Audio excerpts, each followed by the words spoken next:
Mas eu queria chamar a atenção de vocês para essa obra do professor Roberto Gianetti, Penúltimas Memórias. Ainda bem que são penúltimas memórias, né? Graças Porque a Deus, ainda tem muito a fazer. Presenciar.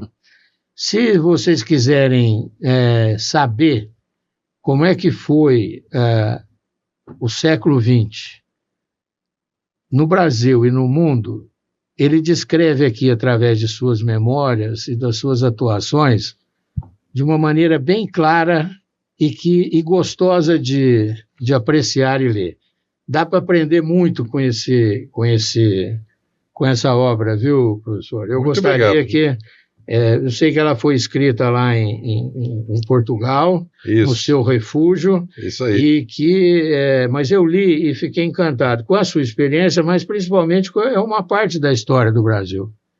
E nós, vou dizer o seguinte, tem uma parte da história do Brasil da qual eu me orgulho muito, que é a retomada do processo democrático, que eu não acredito em economia e capitalismo forte sem democracia, não acredito.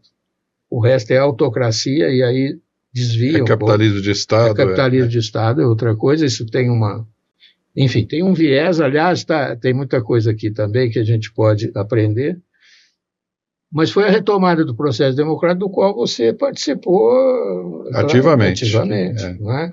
Depois que retomou-se o processo democrático, hoje muitos jovens nem sabem o que é isso, nem sabem a importância disso, não é? Foi feita uma revolução na economia brasileira. Como é que para uma inflação? Quando eu era executivo, nós tínhamos uma inflação de 80% ao mês. Eu lembro disso, sofremos muito, Latif. 80% ao mês. E aí nós tínhamos que construir um hospital. Eu, por exemplo, era um executivo da área operacional, eu era um executivo geral, mas mais vinculado à área operacional, e o dono do negócio me proibia de entrar nas reuniões financeiras, porque era tal volume que isso rendia que a gente não ficava doido. Tanto é que o setor que eu trabalhei, boa parte veio a pique quando acabou a inflação. E nós falávamos assim, um dia a inflação vai acabar, então vamos trabalhar sem ela. Então a minha obrigação é para cada real que a empresa recebia, eu tinha R$1 para gastar. Veja como é, não é? Pois é. Como era o lucro inflacionário. Isso corroía quem? Os nossos funcionários, quem trabalhava.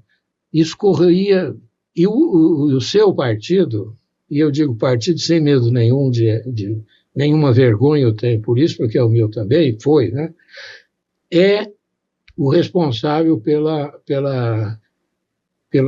por terminar a inflação. O PSDB com o Plano Real. Com o Plano Real. Tem muito orgulho disso. Então, e você foi parte fundamental. Está aqui no livro, boa parte disso.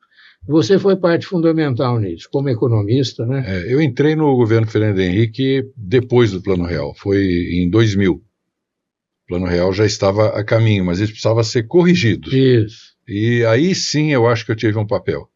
Eu ajudei a corrigir o Plano Real, porque ele estava sucumbindo naquela obsessão pela âncora cambial, Isso. que estava levando a um déficit de contas correntes externas a um nível insustentável. E aconteceu em 99, o que eu preveni o presidente Fernando Henrique que iria acontecer, que se não fosse por vontade, seria por imposição, que haveria a flutuação do câmbio, como acabou acontecendo a partir de 99, e a âncora cambial foi substituída pelo programa de metas de inflação, com a entrada do Armínio Fraga no Banco Central. E eu entrei como secretário executivo da Camex para recuperar as exportações brasileiras e trazer reservas e divisas, o que a gente também conseguiu. Chegamos aí já nos anos 2000 e pouco, com 40, 50, 80 bi de reserva, e depois passou para 300, 400, que é o que a gente tem hoje. Acabou o problema de restrição externa ao crescimento no Brasil, que era o nosso grande fantasma dos anos 80 ou 90.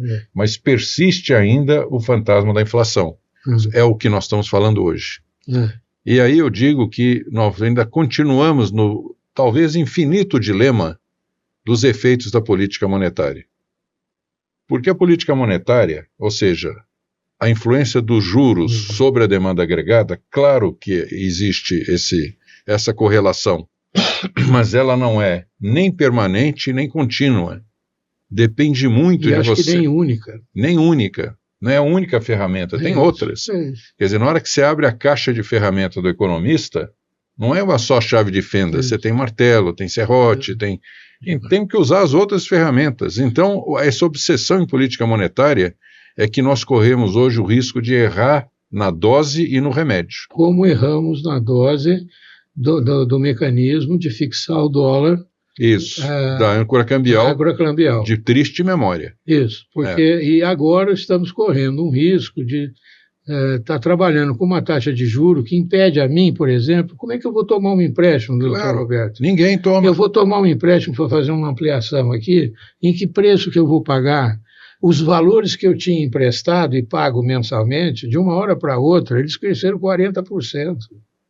Pois é, esse é eu diria assim, a angústia hoje dos empreendedores, e nós somos empreendedores, né? Eu sinto o mesmo problema nos meus negócios, quer dizer, para os investimentos, vamos ficar quieto, manter o que está funcionando, tentar não desempregar ninguém, não desativar nada até onde puder. Porque realmente com uma taxa de juro real de 2 dígitos, é impossível um empreendimento, um setor produtivo funcionar. É muito mais fácil você virar um rentista. Põe o dinheiro a juros e fica em casa lendo jornal.